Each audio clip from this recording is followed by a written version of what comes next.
Hola a todos, bienvenidos a En Clase con el Profe Ronald, el espacio donde hablamos de derecho probatorio de forma clara, práctica y cercana. Mi nombre es Ronald Sanabria, abogado litigante y profesor universitario. Hoy hablaremos de un tema clave para comprender mejor el derecho probatorio. Así que comencemos.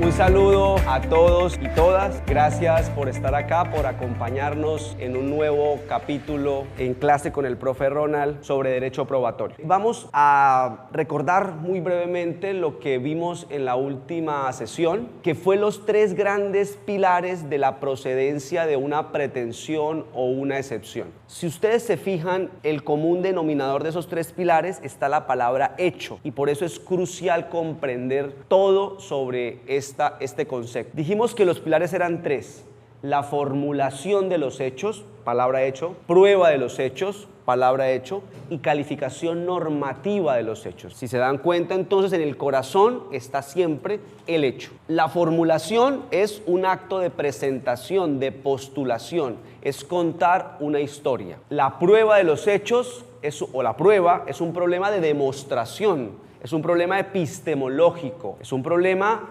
de hacer un ejercicio probatorio para demostrar el hecho. Y finalmente, la calificación normativa es un problema de valoración, de subsunción. Lo que hacemos es preguntarnos la relevancia normativa del hecho. Son operaciones obviamente interrelacionadas porque hacen parte de la pretensión y de su análisis de procedencia, pero que analíticamente generan actividades distintas. Una cosa es contar, otra cosa es probar y otra cosa es valorar o calificar. Bien, espero que esto haya quedado claro porque me parece muy importante. El día de hoy vamos a ver otra cosa, vamos a ver el tema de prueba. Si ustedes recuerdan, hace algunas sesiones diferenciamos el objeto del tema y dijimos que el objeto era algo abstracto, teórico. En cambio, el tema de prueba es algo concreto, práctico. Lo que intentamos resolver con el tema de prueba es qué se prueba en un proceso determinado. Ya no qué prueba la prueba, que es una pregunta un poco filosófica, conceptual, sino es qué se tiene que probar en un caso particular en donde hay unas personas en contienda y hay un radicado que individualiza una situación, un proceso judicial.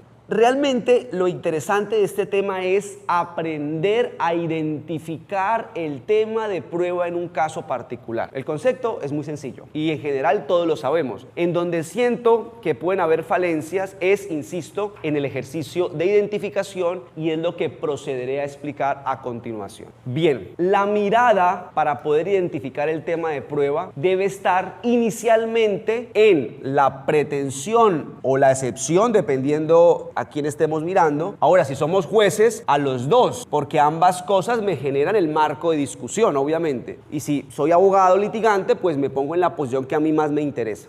Ya saben ustedes que pretensión o excepción es ese anhelo insatisfecho, lo que la persona en últimas quiere que el juez haga al momento de emitir sentencia.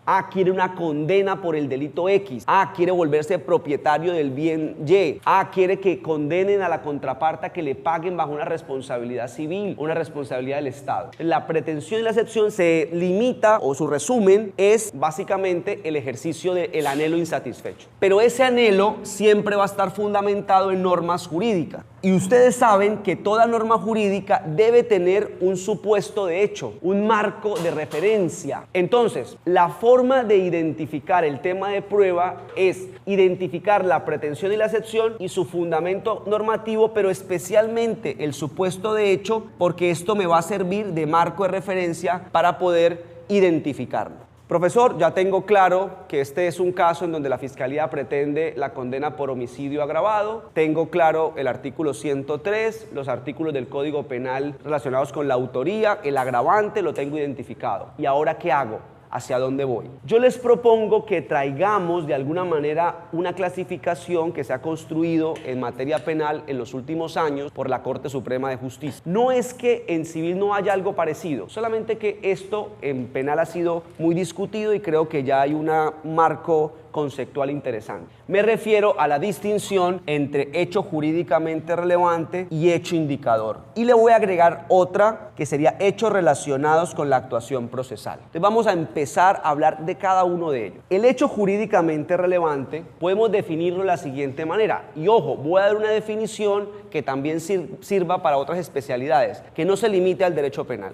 Hecho jurídicamente relevante es aquel enunciado fáctico que tiene la capacidad potencial y razonable de adecuarse, subsumir o calificarse, son sinónimos, en el supuesto de hecho de la norma jurídica que fundamenta la pretensión o la excepción. Claro, es una definición que aplica para civil, laboral, familia, administrativo y penal. ¿Qué es un hecho indicador? Primero empecemos diciendo lo que no es. No es un hecho jurídicamente relevante, es decir, no tiene la capacidad de subsumirse en el supuesto de hecho de la norma jurídica que fundamenta la pretensión. No hace eso. Pero ¿qué hace el hecho indicador o el indicio, que son sinónimos?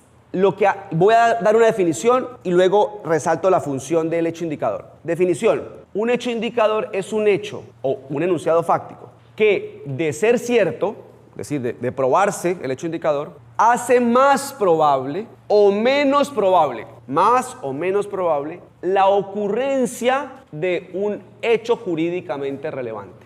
Profesor Ronald, ¿cómo hace eso? Lo hace mediante una inferencia probatoria basada ya sea en una máxima de la experiencia o una regla de la ciencia. Este tema puntual de la inferencia probatoria es un tema de valoración de la prueba, por eso no se preocupen, cuando estemos allá vamos a profundizar en ello. Ahora, la última categoría, hechos relacionados con la actuación procesal. Yo quiero que sean conscientes desde ya de algo. No solamente discutimos, los abogados en los procesos judiciales, no solamente discutimos hechos jurídicamente relevantes e indicadores, sino que por razones de índole jurídico-procesal también hay discusiones muy fuertes relacionadas con aspectos jurídico-procesales. Por ejemplo, piensen en esto: el cumplimiento de la conciliación como requisito de procedibilidad. Cuando un abogado presenta una demanda o un fiscal en un caso de delito querellable, él afirma, enuncia como enunciado fáctico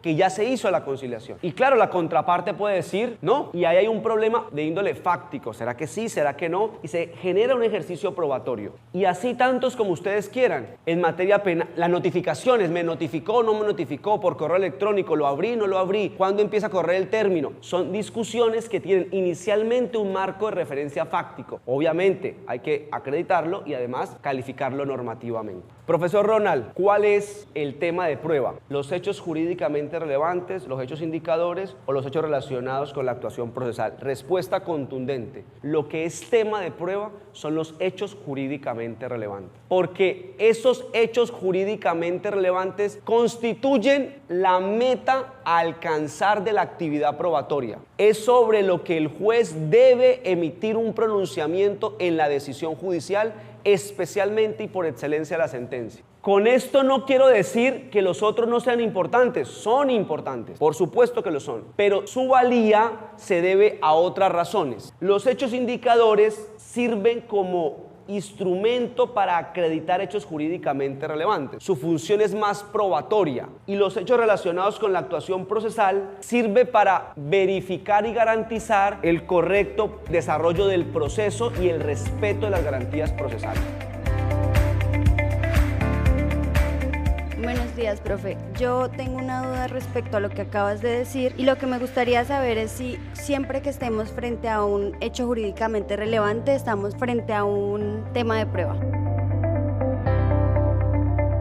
Sí, y la respuesta es contundente. Sí, el hecho jurídicamente relevante es sinónimo de tema de prueba. Por eso, y aprovecho la pregunta para resaltar, realmente esto de los hechos jurídicamente relevantes no es nuevo. En toda la teoría del siglo XX procesal se ha hablado de tema de prueba o hechos principales y se ha definido como eso. También lo llaman la causa petendi, como aquellos hechos que tienen esa capacidad de adecuarse a el supuesto de hecho de la norma jurídica que se plantea como fundamento de la pretensión. Digamos, lo interesante, lo que ha hecho que en materia penal esto se haya puesto en primer plano, sobre todo son las consecuencias ante el incorrecto planteamiento de hechos jurídicamente relevantes. Pero como concepto es algo absolutamente absolutamente estudiado y antiguo desde la teoría clásica procesal. Bueno, teniendo en cuenta esa respuesta, me gustaría saber si cuando estemos enfrente de un hecho jurídicamente relevante mal construido, que es algo que normalmente pasa en la práctica, ¿el hecho jurídicamente relevante pierde la calificación de tema de prueba o sigue siendo tema de prueba mal construido? Bien, también es una pregunta, digamos, técnica. Vamos a responderla. Fíjense que en la definición de hecho jurídicamente relevante yo utilicé la expresión potencial y razonable. Cuando un abogado formula el hecho jurídicamente relevante, no necesariamente ese hecho debe calificar en el supuesto de hecho de la norma jurídica, porque esa es una discusión que se va a llevar dentro del proceso. Lo que se le exige realmente a un abogado es que su formulación del enunciado fáctico sea potencial y razonablemente adecuable al supuesto de hecho. Entonces, quien va a definir finalmente si realmente entra, ingresa, se subsume en el supuesto de hecho es el juez en la sentencia. Ahora, entonces yo eso no lo calificaría como falencia, lo califico como una propuesta razonable. Hay otro tipo de falencias, sobre todo las omisiones, que es cuando ya no lo plantea y realmente cada régimen especial lo resuelve de forma diferente. El penal, insisto, se ha puesto en primer plano porque ha generado muchas nulidades. En cambio, el civil usualmente ante esa falencia va a depender, por ejemplo, de si la falencia viene del demandante o el demandado, si es civil privado o si es, por ejemplo, familia laboral, en donde los jueces tienen mayor margen de maniobra de contemplar en las decisiones hechos no formulados por las partes. Pues cada régimen tiene su forma de solución. Buenos días, mi nombre es Felipe Contreras. Es que tengo una duda, más que todo es en la parte de los hechos relacionados con la actuación procesal, y es que cómo, digamos, podría entender cómo serían estos, si solo se trataría sobre notificaciones dentro del proceso, como se mencionó ahorita anteriormente, o si también se podría incluir la falta de algún principio o principios de la actuación procesal, como podría ser la inmediación. Gracias por la pregunta porque me permite precisar. Yo quiero que sean conscientes que a lo largo del proceso se generan muchísimas discusiones en torno a hechos o a enunciados fácticos, pero que no tienen nada que ver con la pretensión y la excepción, o al menos no tienen nada que ver con su fondo, con su procedencia, con su mérito, sino que tienen que ver con el respeto de las garantías procesales y el correcto desarrollo del proceso. Yo puedo dar unos ejemplos, pero pueden haber tantos como garantías procesales y regímenes procesales haya. Pero, por ejemplo, las notificaciones es uno de ellos. Entonces, el demandante o el demandado o la defensa o la víctima dice, no me notificaron. O me notificaron, pero no en el día que están diciendo, sino un día después. O a mí no me llegó directamente. Entonces, claro, está planteando un hecho, un enunciado fáctico, que tiene implicaciones en la garantía de la publicidad y el debido proceso. Cuando dicen no hubo conciliación previa, es una negación, es un enunciado fáctico negativo, que tiene una implicación en el desarrollo correcto del proceso cuando se exige como requisito de procedibilidad hacer la conciliación. Por ejemplo, cuando dicen en materia penal que el abogado no ejerció la defensa técnica de forma idónea, que fue un mal abogado, y entonces el nuevo abogado empieza a plantear hechos, enunciados fácticos. No hizo esto, no hizo esto, no hizo esto, no hizo esto. Ahí está contando una historia. Pero fíjense, no tiene nada que ver con el mérito de la pretensión de la fiscalía, ni con el mérito si él es inocente o no, sino es una cuestión relacionada con garantías procesales. ¿Pero por qué lo pongo como una categoría? Porque es importante y porque esto debe demostrarse y debe de alguna manera calificarse normativamente. Pero ya no con el fundamento normativo de la pretensión, sino con las normas que regulan las garantías procesales. Para responderle de forma muy puntual, ¿qué tantos hechos pueden haber allí? Pues una diversidad tremenda. Yo les planteo los que he trabajado, notificaciones, publicidad, defensa técnica, es lo que usualmente he trabajado, pero pueden haber muchos más. Bueno, vamos rápidamente con algunos ejemplos para que se comprenda mejor la distinción entre hecho jurídicamente relevante y hecho indicador. A ver, piensen en esto. Si estamos en un caso de homicidio y tenemos una conversación de WhatsApp en donde el acusado amenazó de muerte a la víctima, al hoy obsiso, 3 días antes por un tema de un dinero que le debía la víctima al acusado. Básicamente le dijo, en otras palabras, si no me paga lo mato. Y a la persona terminaron de finalmente un atentado en su contra. Les pregunto, esa amenaza que tenemos registrada en un documento llamado conversación de WhatsApp, ¿es un hecho jurídicamente relevante o es un hecho indicador? para resolverlo, que veo que lo hicieron rápidamente, la pregunta es, ¿será que la amenaza se adecúa al fundamento normativo de la pretensión de la Fiscalía? La Fiscalía lo está acusando por homicidio. Entonces uno se pregunta, bueno, amenazar a alguien de matar no se adecúa al homicidio, no se subsume al que matare a otro. Ahora les pregunto, ¿es relevante la amenaza? Claro, cumple una función probatoria, indiciaria. Si el móvil, la razón de matar es un indicio que hace más probable que el acusado lo haya realizado. Entonces, sí se trabaja, se demuestra, pero como un hecho indicador, no es en sí mismo un hecho jurídicamente relevante. Otro ejemplo, cambiemos de situación. En materia civil, uno de los casos más complicados para probar es la simulación, que consiste en que un contrato, el demandante dice que el contrato se hace simulado para engañar a un tercero. Y lo que la Corte ha dicho es que la simulación se prueba vía indiciaria porque es muy difícil probar de forma directa el hecho jurídicamente relevante de que las partes se unieron a hacer el acto simulado. Entonces piensen en esto, la falta de capacidad de compra del comprador. Entonces, un bien inmueble que supuestamente se vendió en 300 millones de pesos y el comprador es un estudiante de 18 años. Entonces se demuestra que él no tenía capacidad para comprar, que no tenía el dinero. Eso se ha catalogado o es un hecho indicador, pero que es muy fuerte para demostrar el hecho jurídicamente relevante. Ahora que comprendimos lo que es el tema de prueba, lo que viene es una pregunta, diría yo, contraintuitiva. Una pregunta de respuesta rara. La pregunta es la siguiente, por favor, atención. ¿Qué enunciados fácticos, pese a ser tema de prueba, o sea, ya concluimos que eso es tema de prueba, no necesitan prueba? Repito la pregunta un poco más rápido. ¿Qué hechos, pese a ser tema de prueba, no necesitan prueba? Hay un principio que luego vamos a profundizar, que es el principio de necesidad de la prueba. Y lo que nos dice es básicamente que para que un juez pueda dar por probado un hecho, necesita una base probatoria, una prueba como fundamento. Entonces, ¿cuál es la excepción al principio de necesidad de la prueba? El título de la temática es Hechos exentos de prueba.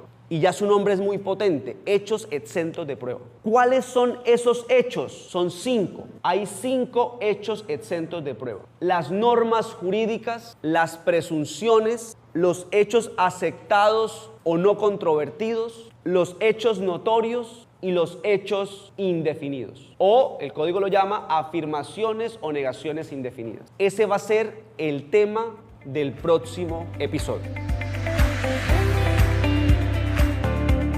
Y hasta aquí el episodio de hoy en Clase con el Profe Ronald. Espero que les haya resultado útil y claro. No olviden que pueden profundizar en este y otros temas en los apuntes de clase disponibles en rzanabria.co y seguirnos en nuestras redes sociales para más contenido. Nos escuchamos en el próximo episodio. Hasta pronto.